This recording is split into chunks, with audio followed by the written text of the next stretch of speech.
గురుగారు, నక్షత్ర దోషం అంటే ఏమిటి? ఎవరి జన్మ నక్షత్రం బట్టి వారి ప్రవర్తన ఆధారపడి ఉంటుందా? నక్షత్రములు ఒకటి ఒకటి అని కావు.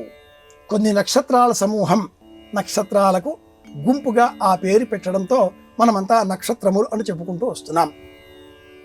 కృత్తిక క్షురాది షట్కం, 6 నక్షత్రాల సమాహారం కృత్తిక నక్షత్రం.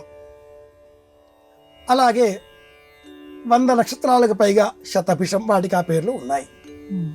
ఈ నక్షత్రాలు ఎలాంటివి అంటే, ఆ నక్షత్రంలో జన్మించిన వారి గుణగణాలను ఆ నక్షత్ర స్వరూపంతో గుర్తించవచ్చు.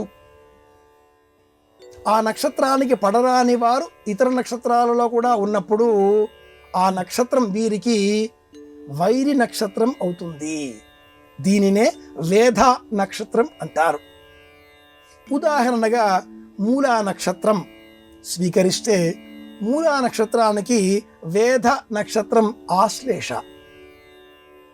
ఆ 2 నక్షత్రాలకు అనుకూలత, సఖ్యత ఉండదు.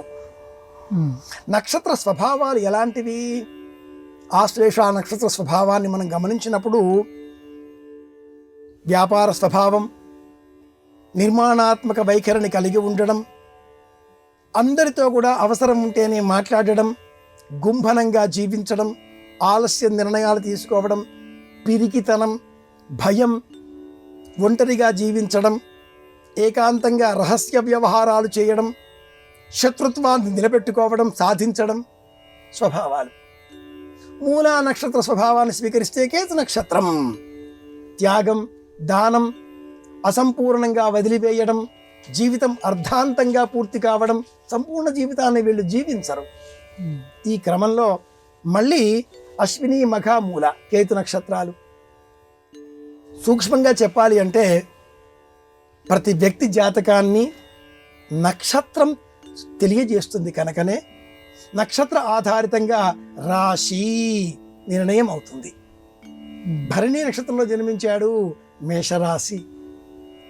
మూలా నక్షత్రంలో జన్మించాడు, ధనురాశి. ఇందుకోసమే ఇది విషయం.